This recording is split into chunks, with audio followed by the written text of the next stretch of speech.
Sebuah dunia yang dikuasai kaum vampir dan manusia seolah pasrah menerimanya. Mereka mengagumi Victoria, seorang bangsawan vampir murni.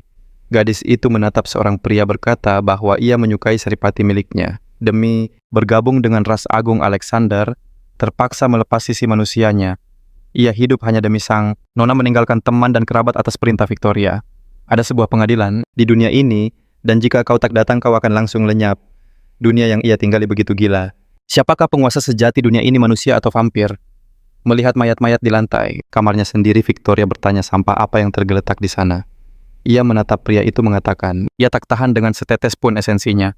Setelah itu, ia bertanya apa pria itu masih mau menjadi bawahannya. Gadis itu memerintahkan agar mayat-mayat itu dibuang ke dapur sebagai bahan masakan. Jeremy mencoba menentang, menyatakan bahwa menurut undang-undang penggunaan pribadi esensi, dilarang dan lebih baik mengirimnya ke pabrik untuk registrasi legal. Sambil menikmati minumannya, Victoria berpikir sejenak, lalu menyetujui usul itu.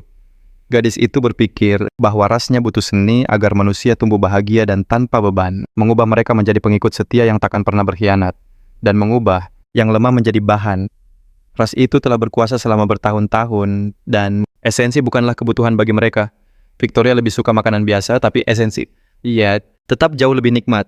Cerita beralih ke kota Emerald, di apartemen tempat Eric tinggal. Pria yang mencoba membangunkan Eric berkata ini sangat penting. Ia memarahi Eric yang tidur di siang hari.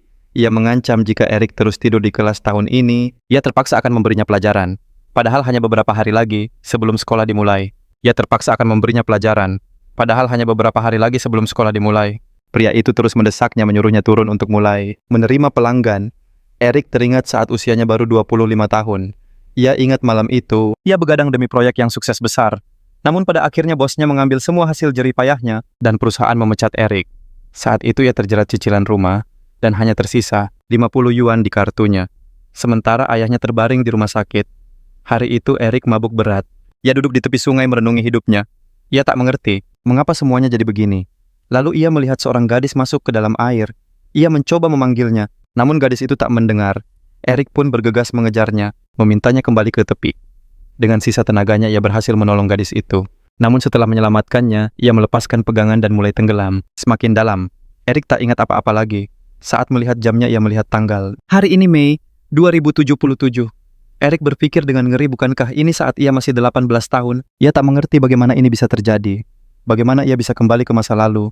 Sambil berlari keluar kamar, ia mencoba memahami apakah ini nyata atau hanya mimpi buruk. Dengan tergesa Eric menuruni tangga. Ia berlari ke salon ayahnya dan memanggilnya. Pemuda itu langsung memeluk erat sang ayah.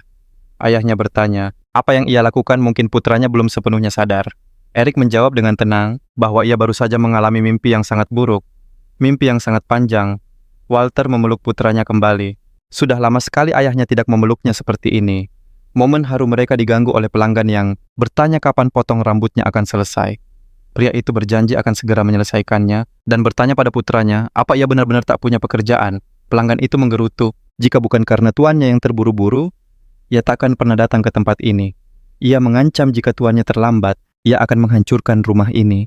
Eric ingin menyerang pria sombong itu, tapi ayahnya menahannya sambil tertawa mengatakan, hal pertama yang harus dilakukan pria itu adalah mencari. Di tempat lain, seorang pria berkata bahwa kliennya akan bertemu dengan nona bangsawan berdarah murni sore ini. Nona Victoria, ayahnya, terus berbicara, namun Eric sama sekali tidak mendengar, pikirannya melayang. Dia bertanya-tanya darah murni macam apa dia ini. Dunia ini terasa sangat aneh. Apakah ini dunia yang sama? Yang ia kenal. Eric pun mengunci diri di toilet dan mulai menjelajah internet. Semua berita terbaru, anehnya selalu berhubungan dengan ras murni dan garis keturunan darah. Tak mengerti apa artinya, Eric mencoba mencari tahu di mesin pencari berharap menemukan jawaban. Sebuah artikel menyatakan bahwa merekalah para penguasa bumi. Eric sangat terkejut dengan informasi itu. Dia tak percaya manusia kini diperintah oleh para vampir dan kerabat saudara mereka. Karakter utama kita menduga ini adalah sebuah invasi. Ia mencoba mencari info lebih lanjut, dihantui oleh fakta bahwa ras manusia telah ditaklukkan. Halaman situs itu terasa sangat lama memuatnya saat ia menunggu. Dia menanti hasil pencarian, namun bukannya artikel yang muncul, malah sebuah halaman error. Eric makin bingung. Ikon mengerikan itu membuatnya ketakutan hingga ia segera mematikan tabletnya. Tapi rasa penasarannya masih ada. Apa yang terjadi di dunia ini dan kenapa semua berubah? Pencarian di internet tadi sangat mengganggu karakter utama kita. Dia benar-benar tersesat di antara dunia lama dan dunia baru ini. Satu hal yang pasti, dunia tempatnya berada sekarang bukanlah realitas yang ia kenal. Kini Erik bertanya-tanya, akankah ia tetap menjadi dirinya sendiri? Lalu ia menemukan sebuah bekas gigitan di lehernya. Ia kaget dan takut, mungkinkah ia digigit vampir. Pria itu terus mengamati bekas gigitan itu, hingga tiba-tiba saja lenyap dari tubuhnya. Ia mengucek mata mengira itu hanya khayalannya. Mungkin ia harus menerima situasi ini. Matanya tiba-tiba bersinar, seolah ia sudah menjadi vampir. Keesokan harinya Erik berpamitan pada ayahnya. Ia berangkat sekolah dan ayahnya mendoakannya. Walter percaya putranya diterima di sekolah bergengsi. Mau dikui. Sama berkat anugerah dari para leluhur. Tapi Erik membantah ia masuk karena kerja kerasnya. Ia juga mengingatkan ayahnya agar pergi ke rumah sakit untuk pemeriksaan karena di dunia lamanya, ayahnya menderita kanker stadium akhir. Pemuda itu berharap jika terdeteksi lebih awal, penyakit itu masih bisa diatasi. Aneh rasanya terlahir kembali, tapi Erik tak akan menyia-nyiakan kesempatan ini. Dengan gembira ia menyatakan bahwa ia sedang menuju kehidupan yang baru. Tapi saat itu, seseorang meneriakinya, sampah Erik disuruh untuk menyingkir. Para gadis itu berkata, tempat ini bukan untuk berandalan sepertinya. Mereka menyuruhnya tidak menghalangi jalan karena area ini bukan untuk orang level rendah. Seseorang dari kerumunan menjelaskan bahwa ini adalah tempat khusus untuk siswa tingkat genetik kelas A. Ia diperintahkan untuk menjauh dari karpet merah. Erik teringat pernah membaca informasi tentang tingkat genetik. Saat memeriksa kartu pelajarnya tertera bahwa tingkat genetiknya adalah kelas C. Bagaimana cara seseorang mendapatkan kelas genetiknya? Tiba-tiba seseorang mendekati Erik dan mendorongnya dengan kasar sambil berteriak agar ia pergi. Lalu seorang pria lain datang menariknya dan menyuruh Erik untuk cepat mengikutinya. Erik menatap pria itu, wajahnya terasa tidak asing. Ia bertanya apakah namanya Ricardo. Di kehidupan sebelumnya Ricardo adalah teman sekelasnya. Dulu Ricardo sedikit pendiam sementara Erik punya sifat liar, seorang pemberontak seperti anak nakal lainnya. Dengan latar belakang Ricardo yang kaya, mereka bukanlah orang yang mudah untuk berteman. Orang-orang menjulukinya Raja Bukit, dan dia merasa bisa melakukan apa saja, bahkan sering bolos sekolah. Ia menganggap dirinya yang terpenting di dunia. Namun kemudian masyarakat mengajarkannya tentang kerasnya hidup. Di masa tersulitnya Erik membuang harga dirinya dan mengirim pesan ke semua temannya untuk meminta bantuan. Ia meminta pinjaman uang. Saat itulah ia sadar orang yang ia anggap teman ternyata bukanlah teman sejati. Satu-satunya yang menolongnya saat itu adalah Ricardo. Dia mengirimi Erik 5.000. Pesan itu menyuruhnya jangan menyerah agar dia pasti berhasil. Tapi dia tak mengenali si pengirim. Sosok itu sudah lama terlupakan. Tak mau ambil pusing, Erik merangkul Ricardo dan mengajaknya bicara. Erik heran melihat keramaian. Ricardo menjelaskan siapa yang mereka tunggu. Ternyata mereka menyambut Dewi Victoria yang datang mencari keturunan baru. Erik bingung, memangnya apa? Untungnya menjadi seorang keturunan bangsawan. Ricardo meyakinkan keuntungannya sangat besar dan luar biasa. Kau bisa memperpanjang hidup bahkan mampu memakai teknik khas mereka. Seseorang menimpali sang Dewi dikenal sangat baik hati. Jika bangsawan lain sambutannya tak akan pernah semeriah ini. Ini adalah upacara sakral saat para vampir akan menuangkan kekuatan mereka. Esensi kehidupan mereka akan menyatu dengan para generasi baru. Penerimanya akan merasakan sebuah sensasi menakjubkan yang tak terlupakan. Katanya itu adalah puncak kenikmatan tertinggi yang pernah ada di dunia. Apalagi Nona Victoria sangat cantik. Siapa yang tak mau jadi pengikutnya? Tapi bukankah itu berarti harus digigit? Gigitan itu bisa sangat berbahaya. Erik tentu tak mau itu terjadi. Tiba-tiba kerumunan bersorak sang Dewi tiba. Victoria yang anggun melangkah keluar dari mobil mewahnya. Gadis cantik itu berjalan di karpet merah disambut dengan begitu meriah. Dewi berdarah murni itu adalah tamu terhormat di kota Emerald. Bahkan kepala akademi dan wali kota pun ikut menyambutnya. Semua orang terpesona kecuali Erik yang langsung menarik temannya. Ini bukan urusan kita. Ayo cepat ke sekolah, ajak Erik. Kita harus belajar dan jadi kuat, jangan bergantung pada orang lain. Pengalamannya mengajarkan bantuan dari atas takkan selamanya ada. Pada akhirnya semua harus berjuang sendiri. Erik pun menarik Ricardo. Ricardo menolak, ia ingin sekali merasakan pengalaman luar biasa itu. Tiba-tiba orang-orang di kerumunan mulai berjatuhan tak berdaya. Beberapa bahkan terluka. Ricardo panik dan ingin lari tapi Erik menahannya. Mata Ricardo mendadak memerah. Di belakang mereka pertarungan sengit pecah. Sang darah murni melawan pria berjubah hitam. Erik melindungi temannya. Pria itu menyerang wali kota, tapi Victoria berhasil menangkisnya. Wali kota terkejut. Jika bukan karena Victoria nyawanya bisa melayang, para pengawalnya sendiri bahkan tak sempat bereaksi sama sekali. Level genetiknya B, tapi kekuatan pria itu secepat kilat. Siapa yang mengirim penyerang ini? Sosok berjubah hitam itu lenyap seketika. Para penjaga langsung mengejarnya. Mereka tak boleh membiarkannya kabur. Erik membawa temannya menjauh dari medan tempur yang porak-poranda. Victoria tak habis pikir penyerang itu bisa kabur dengan mudah. Wali kota menjelaskan bahwa ada sebuah konferensi penting di kota ini. Penjagaan utama dialihkan ke sana. Dia tenang karena ada Victoria di sisinya. Sebagai tiras murni kelas A, dia petarung terbaik. Matanya lalu tertuju pada Erik. Anak ini menarik, pikirnya dalam hati. Saat yang lain tak berdaya, dia malah melindungi temannya. Tiba-tiba seseorang merangkak mendekat. Dia berteriak pada Victoria mengaku sebagai jenius dengan level genetik tertinggi. Siap melayaninya para penyintas bersorak ingin jadi keluarganya. Ada yang pamer foto dan mengaku penggemar beratnya. Yang lain menyombongkan garis keturunan murni, tapi gadis itu tak acuh dan bertanya soal tingkatan genetik. Seseorang di kerumunan menjelaskan bahwa gen manusia itu rapuh. Energi kaum bangsawan bisa membuat tubuh tak seimbang hingga hancur. Karena itulah tingkatan genetik diciptakan sejak manusia lahir. Ada 5 level, dan kelas A lebih mudah menyatukan energi. Peluang suksesnya 90%, sementara kelas E hanya 10%. Victoria bilang info itu benar. Tapi ada satu hal penting yang terlewat. Tujuannya adalah menerima anugerah, dan ini berlaku untuk semua. Kaum bangsawan tak punya batasan apapun tak peduli levelnya. Selama Victoria memberi anugerah peluangnya hanya 1%. Di matanya kelas A dan kelas E itu sama saja semuanya setara. Pria itu berdebat itulah mengapa kelas A yang terkuat di antara para bangsawan. Gadis itu bertanya apa peringkat itu, penentu kekuatan. Setelah menerima anugerah semua dimulai dari awal. Sebuah dunia yang takkan pernah bisa dipahami oleh pria itu. Lalu ia bertanya untuk apa ia butuh seorang ayah pecundang. Pria itu hancur merasa hidupnya sia-sia dan ingin menyerah. Erik berkata jika tak ada kesempatan, mungkin sebaiknya jangan mencoba. Masih banyak alasan untuk tetap melanjutkan hidup. Erik tak habis pikir hanya karena ucapan seorang bangsawan pria itu siap menyerah. Erik merasa pria itu tak memahami dunia ini dan butuh bantuan. Ia menyarankan orang-orang ini untuk menemui seorang profesional. Ia tak mengerti kenapa mereka begitu terganggu. Victor marah dan menyerang Erik. Beraninya Erik menghentikannya. Namun, serangannya dengan mudah ditepis. Erik melemparnya hingga jatuh ke tanah. Victoria terkesan dengan kekuatannya. Ia mendekati Erik menyeka luka di bibirnya dengan jarinya. Katanya lezat, lalu mengundang Erik ke mansionnya malam ini. Semua orang di alun-alun diberi kesempatan untuk datang ke rumahnya. Seleksi tahap kedua akan segera dimulai. Siapapun yang lolos akan melewati malam yang panjang.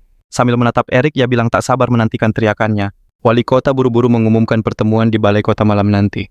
Sambil berlari, ia menyuruh mereka menghargai kesempatan yang ada. Dalam hatinya ia merasa terancam tanpa perlindungan kaum bangsawan. Para penyintas bersorak gembira karena ada ujian baru. Mereka rela menjadi apa saja demi kesempatan itu, tapi Erik tak mengerti. Perkataan wanita itu terus terngiang di kepalanya. Ricardo jadi bingung. Apa dia juga boleh ikut tes?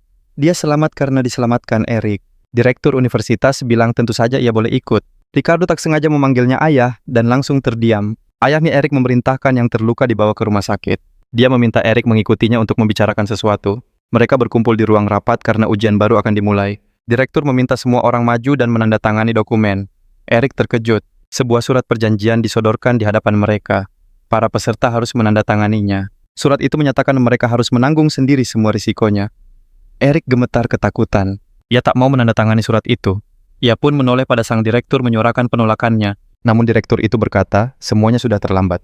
Sang darah murni telah melihat dan mengundangnya. Jika ia pergi itu sama saja dengan melanggar titah sang bangsawan. Erik terkejut mendengar betapa seriusnya hal ini. Konsekuensinya sangat mengerikan. Pria itu mengancamnya dengan nada tajam. 3 generasi keluarganya akan dikirim ke kamp perintis untuk wajib militer. Namun karena keluarganya lemah, mereka akan dipaksa bekerja di pabrik bawah tanah. Erik merinding membayangkan keluarganya harus menderita. Bekerja keras tanpa henti. Pria itu menyeringai. Ia sudah meneken suratnya dan menantang Erik untuk berduel. Pemenang akan menjadi pelayan, sedangkan yang kalah akan kehilangan segalanya. Setelah pria itu pergi, hanya tersisa sang direktur dan kedua temannya. Ricardo pun cemas. Ia bertanya pada ayahnya apakah ia harus ikut. Namun ayahnya hanya balik bertanya. Ricardo menjawab ia tak tahu. Ia merasa lemah dan tak pandai berkelahi. Sama seperti Erik pemuda itu, tak ingin mengikuti seleksi berbahaya ini. Ayahnya hanya mengulang kata-kata yang sama. Erik lalu bertanya pada paman Alexander. Apa seleksi ini benar-benar begitu penting? Mengapa banyak orang ingin ikut serta? Apa mereka semua sudah bosan hidup direktur universitas itu? Menenangkannya dan berjanji akan menjelaskan. Ia berkata garis keturunan adalah simbol kekuatan. Tak ada warga biasa yang bisa menandinginya. Para darah murni adalah anggota keluarga bangsawan. Mereka adalah yang paling terhormat. Mereka punya hak untuk mendanai militer, membantu kota, dan hal lainnya. Mereka bahkan bisa membentuk pasukan sendiri. Dan para pelayan adalah perwakilan dari darah mereka. Erik tak percaya.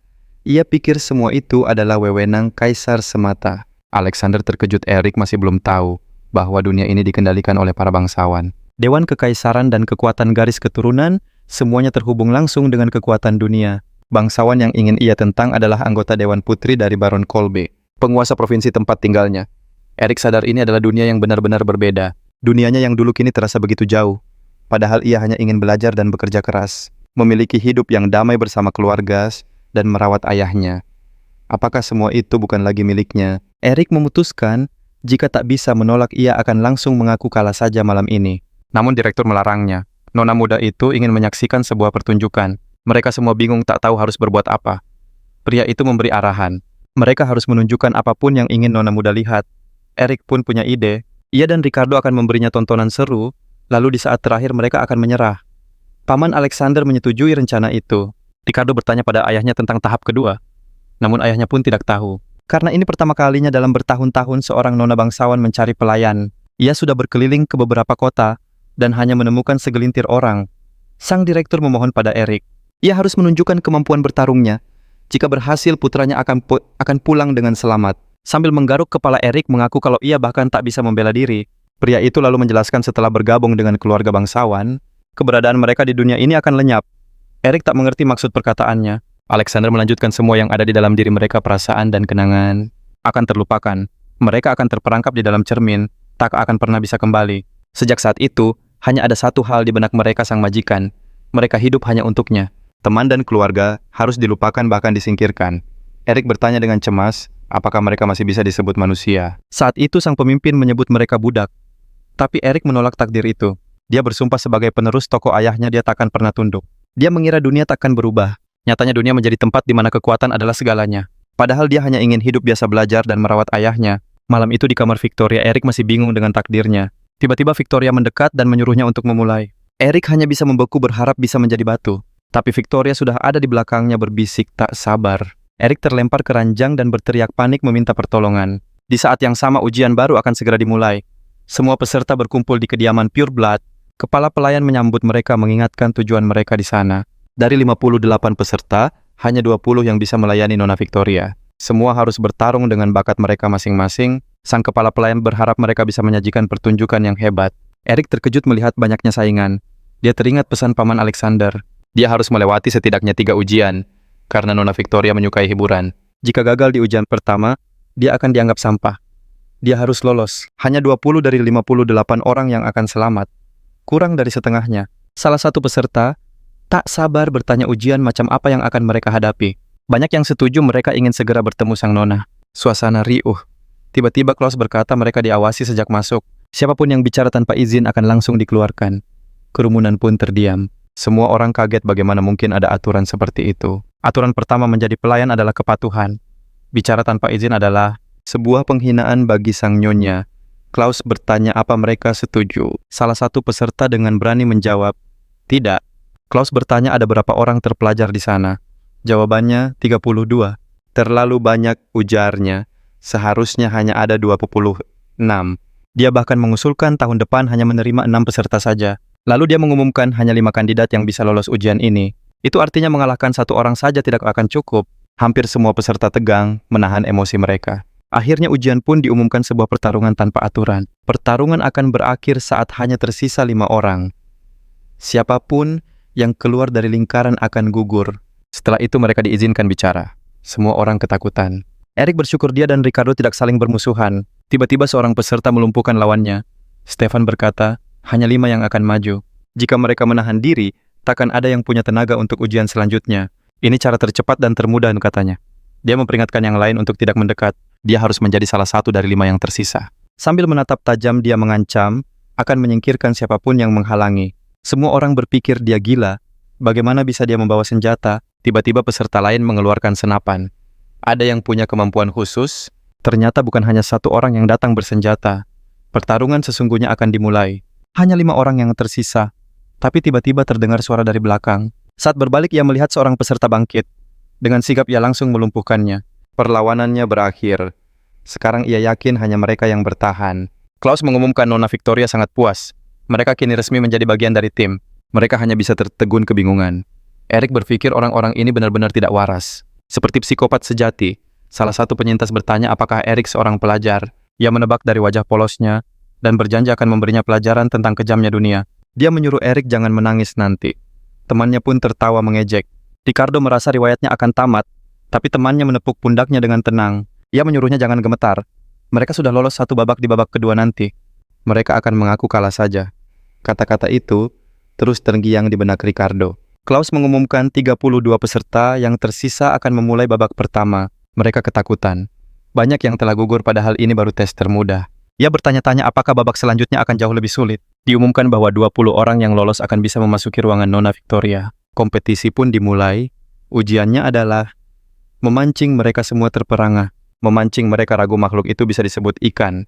Klaus pun menjelaskan, ini adalah perburuan dua sisi. Semua orang menerima joran dari logam paduan khusus. Joran ini mampu menahan 1 ton lebih dari cukup untuk menarik makhluk raksasa itu. Umpannya adalah esensi kehidupan yang dituang ke wadah khusus. Ikan-ikan ini adalah pemilih sejati. Hanya tertarik pada esensi terlezat. Jika umpanmu diabaikan, kau otomatis gugur. Tapi jika umpannya disambar, dan tak bisa kau tarik, kau yang akan jadi santapannya. Penjelasan itu membuat para pahlawan semakin ngeri. Kompetisi pun dimulai. Mereka menatap monster-monster mengerikan itu, memikirkan cara menangkapnya. Saat mengangkat jorannya, Erik sadar benda itu sangat berat. Tanpa tangkapan saja, beratnya 45 kg. Ditambah monster bisa mencapai 100-an kilogram lebih. Mereka melihat seorang peserta kesulitan memegang jorannya, membayangkan kekuatan yang dibutuhkannya. Namun Lucy menyebut orang itu pecandu obat. Kasihan sekali. Erik pun bertanya kaget. Lucy menjelaskan bahwa pertumbuhan otot yang cepat dan mata memerah adalah tandanya. Minuman itu meningkatkan potensi tubuh untuk sementara, tapi sangat berbahaya. Jika tak bisa mengendalikan kekuatan itu, kau bisa kehilangan kendali atau bahkan nyawa. Pria itu menghabiskan banyak uang hanya untuk menjadi budak dari kekuatannya sendiri. Setelah berkata begitu, Lucy berbalik pergi mengatakan, ia punya banyak urusan. Mereka melihat sekeliling. Hanya 20 orang yang bisa lolos dari ujian neraka ini. Sudah ada yang berhasil, tapi ada juga yang menjadi santapan para monster.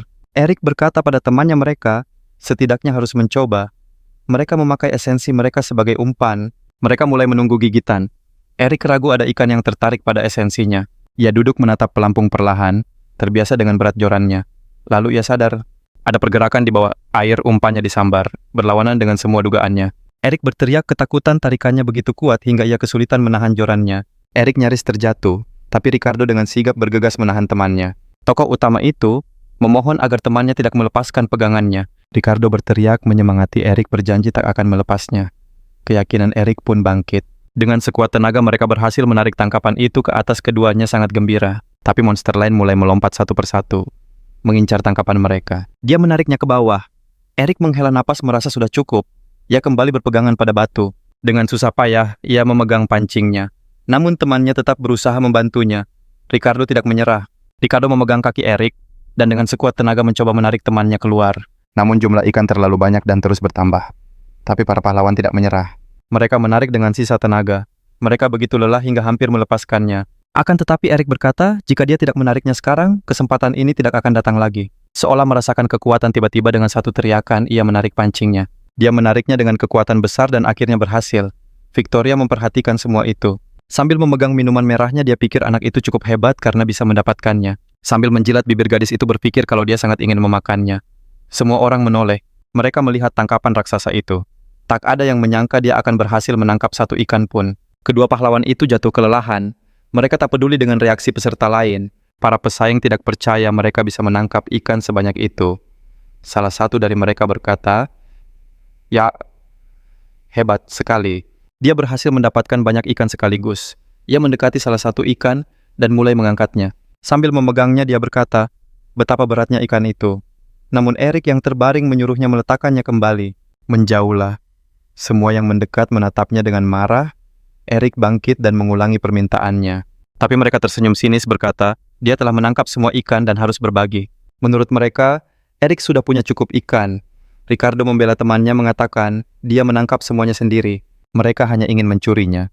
Sambil berusaha berdiri, Erik berkata, mereka memang ingin mencurinya. Alasan mereka ragu adalah karena mereka tidak yakin bisa mengalahkannya. Mereka juga bimbang apakah aturan permainan memperbolehkan mencuri dari peserta lain. Dan mereka juga tidak tahu apakah diizinkan untuk menyingkirkan lawan di tahap ini.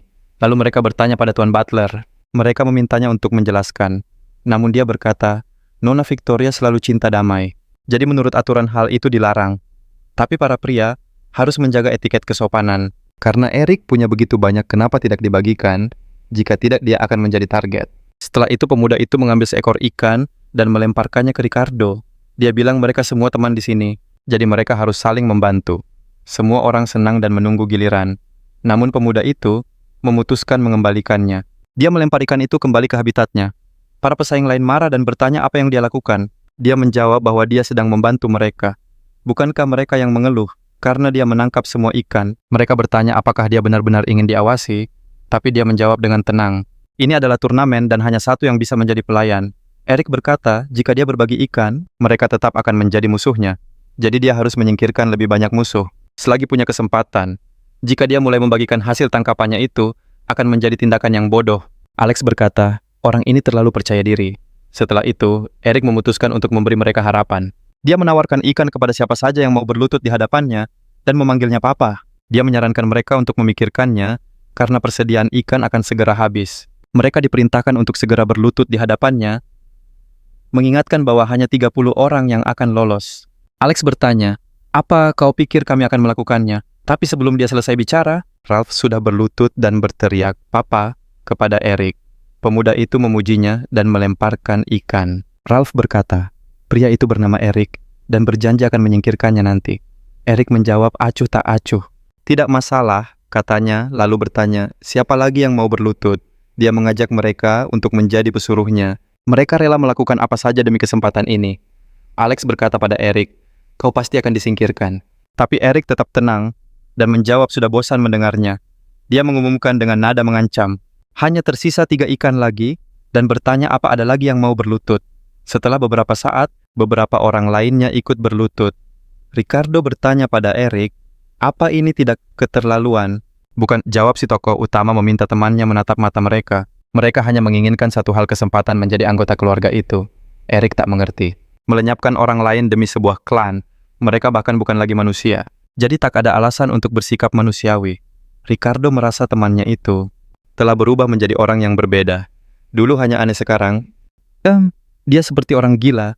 Entah bagaimana ia berhasil merebut semua ikannya. Apa yang terjadi pada tubuhnya, esensi hangat dari jantungnya mengalir ke seluruh tubuh. Tubuhnya gemetar tak terkendali. Eric menginginkan kekuatan. Dia tak mengerti kenapa dia bisa begitu direndahkan. Tapi ia ragu untuk melenyapkan yang lain. Mereka hanyalah sekumpulan sampah. Sayang sekali tak ada cairan merah. Ia merobek daging ikan itu. Semua orang terkejut tak mengerti apa yang akan dilakukannya. Lalu pemuda itu mulai memakannya. Salah satu peserta berkata, dia sudah gila. Jika dibiarkan orang ini bisa nekat, sang pelayan mengumumkan bahwa waktu masih tersisa untuk menangkap ikan. Mereka semua bodoh karena tak menyadari apapun. Eric terus memakan ikan mentah itu. Ini adalah hal yang bagus. Tes ini takkan cepat berakhir, dan ikan adalah satu-satunya sumber energi di tempat ini. Ikan itu punya efek peningkat kekuatan. Orang biasa bisa menjadi berkali-kali lipat lebih kuat. Lucu sekali mereka tak tahu nilainya. Eric menoleh pada temannya. Ini enak sekali, kau harus coba. Jika temannya melakukan ini karena insting mungkin tak begitu menakutkan. Pria itu bertanya pada Klaus, apakah ia boleh mengurus ikannya sendiri. Setelah diizinkan, ia mulai memotong ikan raksasa itu. Sang pelayan berpikir, dia sangat terlatih. Para pecundang ini tak menarik bagi Klaus. Akhirnya 20 orang berhasil lolos. Mereka sampai di tahap kedua. Ricardo berpikir 11 orang telah tersingkir. Dia sedih karena begitu banyak yang gugur. Padahal tujuan mereka hanya masuk babak kedua, lalu mengumumkan kekalahan. Ia menoleh pada Eric. Kita akhirnya aman, kau bisa kembali seperti semula. Namun Eric sama sekali tak bereaksi. Ia menatap para saingannya berpikir ini baru permulaan. Tatapan mereka seolah berkata kau sudah tamat. Eric tak kaget dan mengacungkan jari tengahnya. Ricardo kesal. Apa yang kau lakukan? Ia menyuruhnya mundur, tak perlu menantang mereka. Tapi mereka yang memprovokasi duluan, jawab Eric sementara Ricardo terus meyakinkannya. Ricardo berkata, kebanyakan yang lolos saling kenal dan sudah membentuk tim. Tentu ada yang sendirian tapi jumlahnya sedikit. Mereka semua membawa senjata seolah sudah tahu aturan mainnya sejak lama. Eric lalu mengajak mencari info di internet. Ternyata beberapa orang yang menjadi abdi menemukan rahasia dan membawa orang-orang mereka ke puncak. Mereka licik dan posisi di keluarga bangsawan. Sudah terjamin. Ricardo merasa tak ada harapan. Erik kembali bertanya, "Kau lihat mata mereka? Apapun yang terjadi di babak kedua, mereka akan langsung menyerang berkelompok." Erik meminta temannya untuk menghabisinya lebih dulu, tapi Ricardo menyarankan untuk menyerah. "Sudah terlambat," kata Ralph. Erik telah menghinanya. Ia menatap Erik dengan tajam. Bagi para abdi Erik hanyalah orang rendahan. Pria itu berkata kelompoknya adalah satu keluarga terlahir dengan esensi bangsawan. Mereka berbeda. Mereka dilatih sejak kecil. Erik menjawab, "Pantas saja kau begitu tak berguna." Dia menoleh pada Ricardo. "Kau benar, mereka bukan lagi manusia. Dan yang bukan manusia, setidak pantas ada." Seluruh kelompok itu tertawa. Ralph mengejek seolah mereka takut. Salah satu dari mereka berkata, "Erik hanyalah bocah ingusan yang tak pantas diperhatikan. Mereka tahu dia membawa senjata, jadi semua harus waspada." Ralph menoleh pada saudaranya, "Kaulah yang terkuat di antara kita. Ingat kami saat kau menang nanti." Semua orang pun penasaran dengan babak selanjutnya. Bagaimanapun kompetisi tetaplah kompetisi. Erik kemudian bertanya pada temannya. Ia menyarankan untuk menyerah saja. Kawannya bingung, tapi Erik mengingatkannya. Menang atau kalah mereka tetap akan menyingkirkannya. Jadi lebih baik nikmati saja permainannya. Hadapi saja mereka semua dulu. Ricardo merasa tatapan temannya sangat mengerikan. Auranya membuat Ricardo makin takut. "Ada apa denganmu?" Erik sendiri tak paham. Sesuatu telah merasukinya. Kebencian besar kini mengendalikan dirinya. Babak kedua pun diumumkan. Dari 17 peserta, hanya 3 yang akan lolos. Misi selanjutnya adalah gedung tersesat. Tujuannya lantai 99. Di sana Victoria menanti 3 orang pertama untuk menjadi pelayannya. Para peserta diberi info lokasi lift dan tangga. Sang kepala pelayan pun menjelaskan, 4 lift hanya sampai di lantai 90. Lantai 99 hanya bisa dicapai lewat tangga. Tangga itu dimulai dari lantai 60. Setelahnya ia memanggil semua orang. Setiap peserta diminta memilih lantai sebagai titik awal mereka. Pilihannya dari lantai 1 hingga 89. Ralph terkejut. Klaus pun menjelaskan alasannya.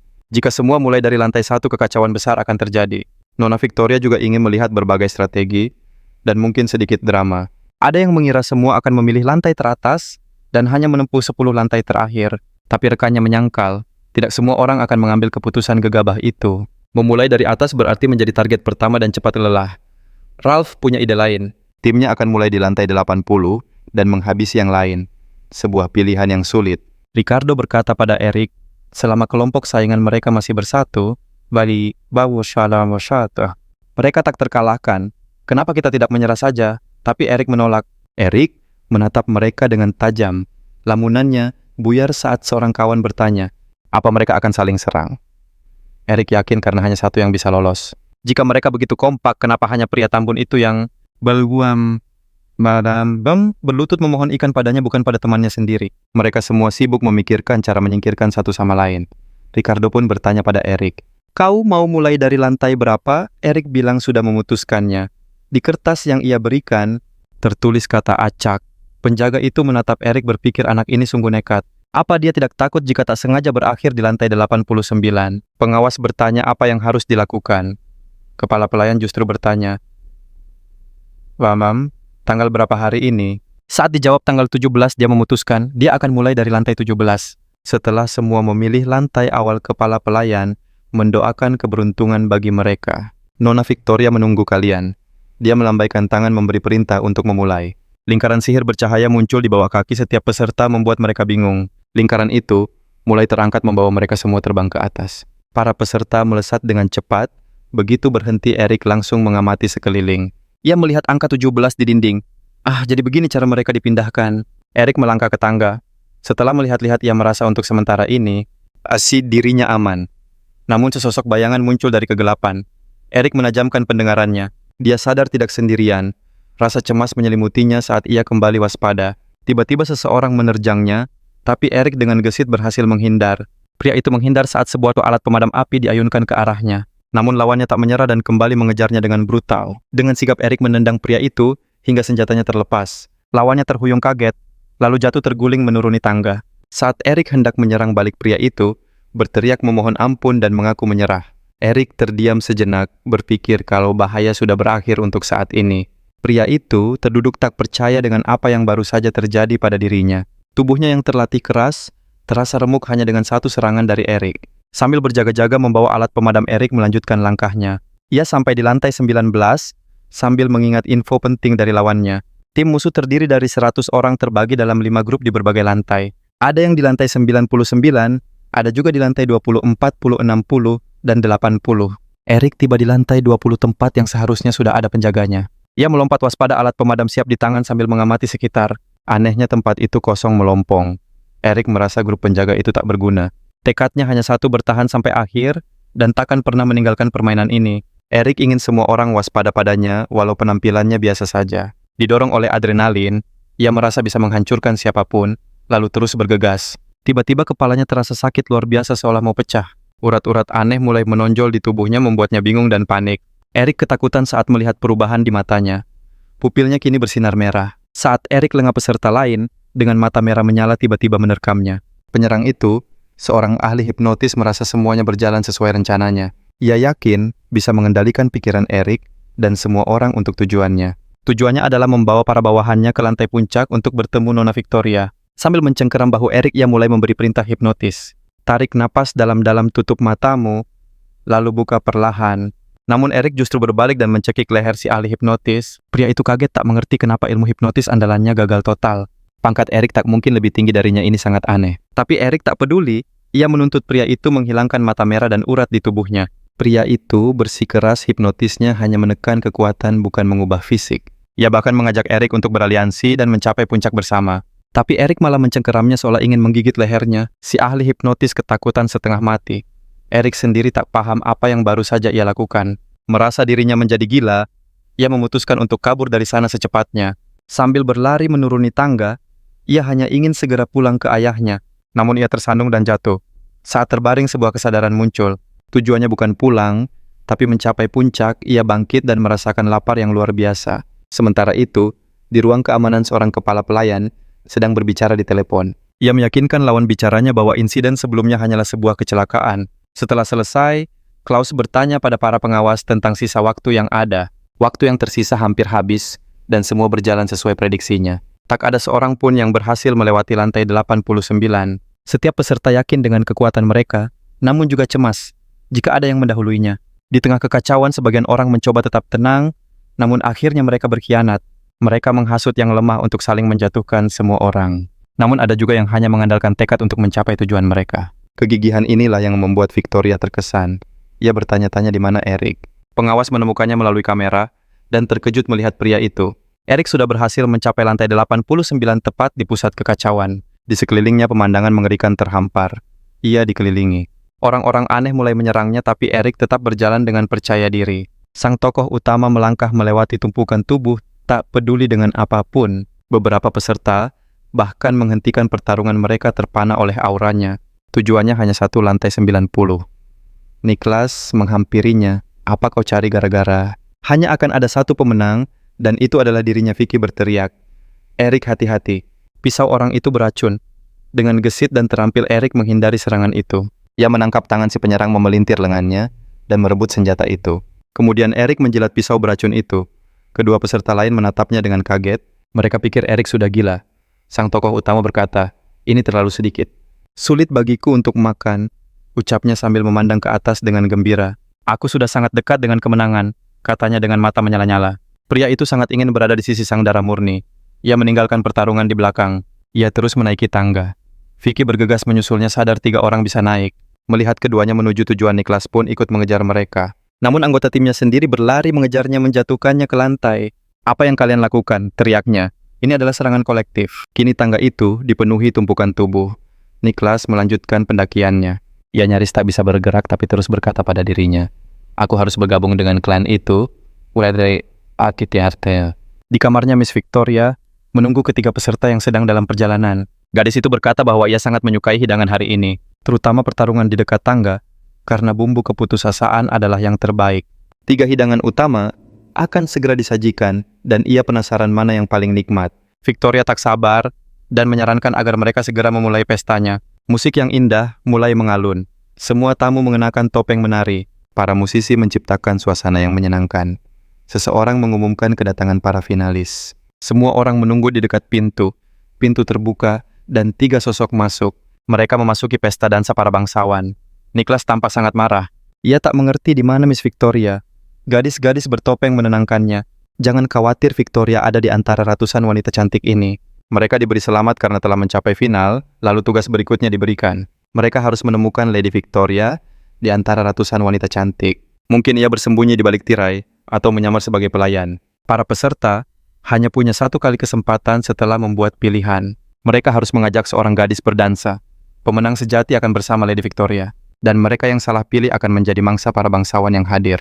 Para gadis tertawa dan berkata, "Bisa saja salah satu dari kami adalah Miss Victoria." Para tamu tersenyum, tapi ketiga peserta bingung bagaimana cara menemukannya. Waktu mereka terbatas, mereka harus memilih pasangan dansa dalam 30 menit. Lamunannya buyar seketika. Vicky menyela berkata ia tahu rencana gadis itu. Ingin menyingkirkan semua termasuk Eric demi menjadi satu-satunya pemenang. Namun ia tak akan membiarkannya. Sadar tak bisa mengalahkan Eric, ia justru punya rencana lain yang lebih licik, menjadikannya tameng. Ia meminta Nicholas mengikuti aturan, tapi gadis itu bertekad menghancurkan segalanya. Di detik terakhir, ia akan melenyapkan semua orang dengan bom di tubuhnya. Gadis itu berasal dari organisasi yang membasmi para pengkhianat tak berperasaan. Umat manusia yang dikendalikan klan esensi merah sudah lama ditakdirkan, tapi sekelompok kecil masih berjuang. Mereka yang memegang teguh prinsip percaya, suatu hari perubahan besar akan datang. Seseorang di ruangan itu menyarankan mereka untuk tidak membuang-buang waktu lagi. Pencarian pun dimulai. Seorang wanita cantik menarik Nicholas bertanya, "Iya, apa aku mirip Victoria?" Ia melihat pria itu cemas. Sementara Vicky yang mengamati dari jauh hanya bisa mendesah. "Dasar bodoh," gumamnya. Seseorang menawarkan bantuan untuk mencari Victoria yang ia kenal baik. Tapi Vicky menolaknya mentah-mentah yakin bisa mengatasi semua sendirian. Tiba-tiba kepalanya sakit luar biasa. Dari atas balkon Victoria mengamati semuanya. Pemandangan yang begitu magis. Sejak pemerintah mengesahkan hukum perlindungan, perburuan dan hiburan jadi membosankan. Tak ada lagi pesta meriah seperti ini. Elizabeth, adiknya, mendekat, mengatakan Victoria sedang bermain-main dengan calon budaknya. Victoria tersenyum yakin. Takkan ada yang bisa menemukan adiknya di ruangan ini. Terlalu banyak gadis cantik. Manusia tak bisa fokus apalagi untuk mencari seseorang. Sambil menunjuk Eric, Victoria tersenyum. Anak itu sepertinya menarik. Ia merasa pria itu akan memberinya kejutan. Sang ratu bahkan tak menyadari. Wahai, pria itu sudah berlari menaiki tangga dan meraih tangannya. Ketemut bisiknya.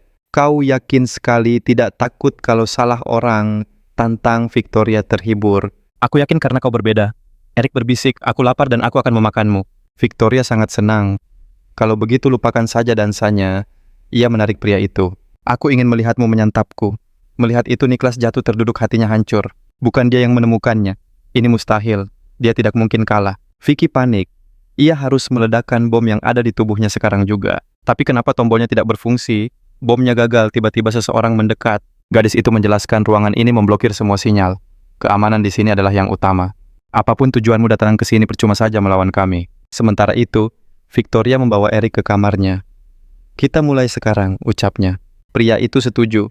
"Kau akan menjadi yang pertama di ranjang ini," bisik Victoria. "Setelah bergabung dengan klan kau, akan jadi milikku seutuhnya dan akan mencintaiku. Jadilah mainanku, dan aku akan menjadikanmu raja." Gigitannya terasa begitu nikmat. Aroma esensi pria itu sungguh sempurna. Victoria hampir limbung dibuatnya. Ia ingin menikmati momen ini dengan tenang. Setelah menjadi miliknya, mereka akan memiliki aroma yang sama. Saat ia terbuai, Eric menyela lamunannya. "Apa kau senang?" Eric bertanya balik. Ingin tahu kenapa upacaranya belum selesai. Tanpa menunggu jawaban, Victoria berkata, "Ini semua masih terlalu awal." "Sekarang giliranku," balas Eric. "Aku akan menikmati proses intim ini secara perlahan." Wajah mereka begitu dekat. "Kau tidak pernah ingin memakanku?" tanya Eric. "Kau yakin tidak takut?" Setelah itu ia berjanji akan menyantapnya. Taringnya pun menancap. Victoria terbelalak. Kenapa pria ini punya taring? Ia sama sekali tidak mengerti. Ia meronta berteriak minta dilepaskan. Victoria benar-benar tidak paham apa yang sedang terjadi. Gadis itu bingung mengapa dia yang menjadi sasaran. Sebagai seorang nyonya, dia mengusir pria itu dari kamarnya. Namun pria itu tak bergeming membuatnya terus memohon. Tiba-tiba gadis itu berubah pikiran dan memintanya melanjutkan. Pria itu terkejut dengan perubahan sikapnya yang mendadak. Dia memanggilnya tuan dan meminta ritual untuk pelayannya Victoria. Eric tertawa, energi gadis itu justru menjernihkan pikirannya. Dia menatap Victoria dan bersedia menerimanya walau hanya gadis biasa. Victoria sangat bersyukur dan bersumpah akan setia. Sang tuan pun memutuskan untuk memberinya sebuah hadiah. Sebuah tanda kehormatan untuk momen spesial ini. Victoria berterima kasih pada Eric atas anugerahnya. Dia bahagia menjadi bagian klan yang kuat dan takkan meninggalkan tuannya. Dia bertanya mengapa tubuh tuannya begitu lemah. Eric menjawab itu bukan hal yang perlu dikhawatirkan. Tubuhnya akan beradaptasi, Victoria hanya perlu setia padanya. Tak ingin menarik perhatian, dia pun mengaku sebagai budak Victoria. Victoria menatap Eric yang tertidur dan berpikir betapa manisnya dia. Dia sadar ingatan tuannya telah sirna. Dia harus berhati-hati. Ketika Eric terbangun, Victoria bingung harus berbuat apa. Eric pusing dan bingung. Victoria menyapanya sebagai pelayan kecilnya. Victoria mengajaknya memulai, tapi Eric tampak ragu mendekat. Pria itu berkilah, dia bilang hanya sedang tertidur pulas. Eric mencoba kabur, namun semua pintu telah terkunci rapat. Victoria mendekat jika Eric menolak, dia yang akan memulai. Eric mendorongnya. Gadis itu bertanya apa dia mau menyerah begitu saja. Melepaskan kesempatan emas untuk jadi bagian klan bangsawan. Eric marah, merasa malu. Victoria tahu dia akan terus melawan. Dia lebih baik musnah daripada menjadi boneka orang lain. Victoria berkata menolak tuan yang lebih kuat adalah sebuah kesalahan. Seharusnya dia bahagia menemukan rumah dan klan baru. Victoria memintanya untuk tidak terburu-buru menolak. Karena dia punya penawaran yang harus didengarkan. Kereta kuda mereka berhenti di sebuah gedung megah, disambut para wartawan. Kabar menyebar seorang bangsawan murni memilih pelayan dari rakyat biasa.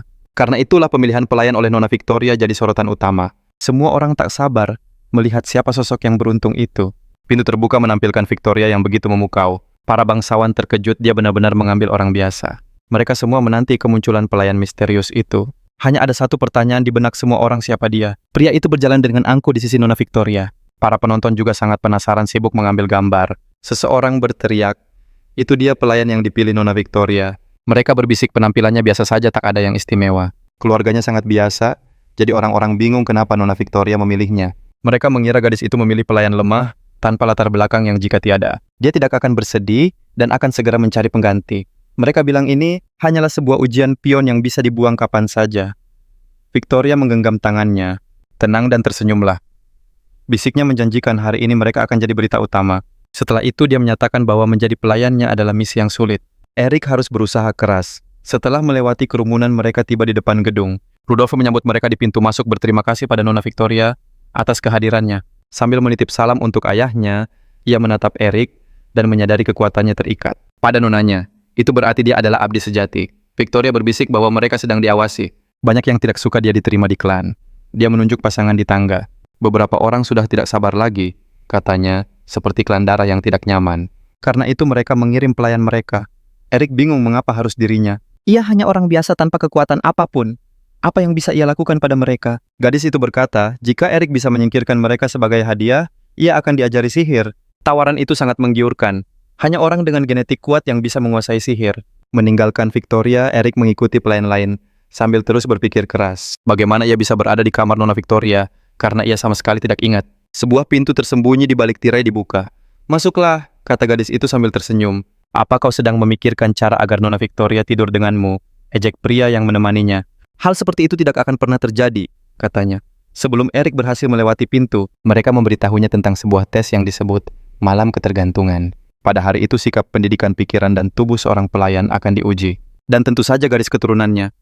Tidak ada yang bisa menghentikan ritual dari istana kerajaan. Eric memasuki ruangan dengan meja besar dan kursi-kursi kayu yang indah. Seorang wanita tua bergaun hitam menoleh ke arahnya dan menyuruhnya duduk. Ia menyuruh pengantar Eric untuk bergegas karena semua orang sudah berkumpul. Eric merasa canggung dan segera duduk. Wanita itu memperkenalkan diri sebagai direktur acara. Dia menjelaskan bahwa sebelum dansa pertama dimulai, pelayan baru harus berpartisipasi dalam upacara ini, sebuah tradisi kerajaan. Kita mulai ujiannya umumnya. Dia memerintahkan semua orang untuk mengikutinya, lalu mulai mengucapkan sumpah. Mereka bersumpah pada Raja yang Agung berterima kasih atas transformasi wujud mereka. Berkatnya mereka dapat berevolusi dan bertahan. Sebagai rasa syukur mereka bersujud. Mereka memintanya untuk menerima esensi mereka agar diizinkan untuk melanjutkan hidup. Mereka percaya hanya yang mulia yang bisa membuat dunia menjadi lebih baik. Kekuatannya adalah anugerah. Semua kehidupan ada berkat dirinya. Kelompok ini sangat setia pada raja mereka. Eric menyaksikan semua itu dengan sangat terkejut. Upacara macam apa ini? Bulu kuduknya berdiri. Sang direktur mengumumkan Eric sebagai rekrutan baru hari itu. Dia meminta makanan suci disajikan untuknya. Eric menatap hidangan itu dengan bingung. Apa aku benar-benar harus memakan ini? Pikirnya berharap itu bukanlah daging manusia. Eric mengambil peralatan makan dan mulai memotong hidangan itu. Dia masih berharap hidangan itu bukan dari manusia. Namun pelayan datang dan mengambil piring itu dari hadapan Eric, lalu meletakkannya di depan direktur. Wanita itu dengan serius menusuk sepotong daging dengan garpunya dan mulai memakannya dengan lahap. Eric sama sekali tidak mengerti apa yang sedang terjadi dan mengapa hidangan itu disajikan untuknya. Setelah mencicipi hidangan domba 9 bulan, wanita itu bangkit berdiri. Ia membunyikan lonceng lalu memerintahkan agar sajian suci segera disiapkan. Semua yang hadir mengangkat gelas mereka bersulang untuk sang leluhur agung. Pria di sebelah Erik bertanya kenapa ia hanya terpaku dan menyuruhnya makan. Menurutnya semua hidangan di pesta ini adalah kualitas terbaik yang langka. Ia menyayangkan aturan perjamuan yang sekarang jauh lebih sederhana. Konon semua ini demi kebaikan ternak manusia. Erik sangat terkejut mendengarnya. Pria itu melanjutkan bahwa dulu mereka menyantap sajian yang jauh lebih istimewa. Sambil menghela napas, ia teringat akan cita rasa yang telah lama hilang itu. Ia berjanji akan mengajak Erik ke suatu tempat untuk mencoba santapan spesial. Pria itu berkata, Victoria punya hubungan baik dengan pemimpin keluarganya. Karena Erik kini bagian dari keluarga, ia berjanji akan selalu mendampinginya. Setelah semua ini berakhir, ia pasti akan mengajak Erik ke tempat yang menyenangkan. Ia menjamin di bawah pengawasan klan bangsawan Erik akan merasa takjub. Sambil mengangkat gelas, ia yakin Erik akan terbiasa dengan cita rasa ini. Erik merasa terjebak dalam situasi yang rumit ini, bukanlah malam biasa. Ini adalah malam kegilaan sebuah festival penderitaan yang mengerikan. Setelah menyeka bibirnya, wanita pemimpin itu kembali membunyikan lonceng. Ia mengumumkan acara selanjutnya. Seorang gadis kecil pun dibawa masuk.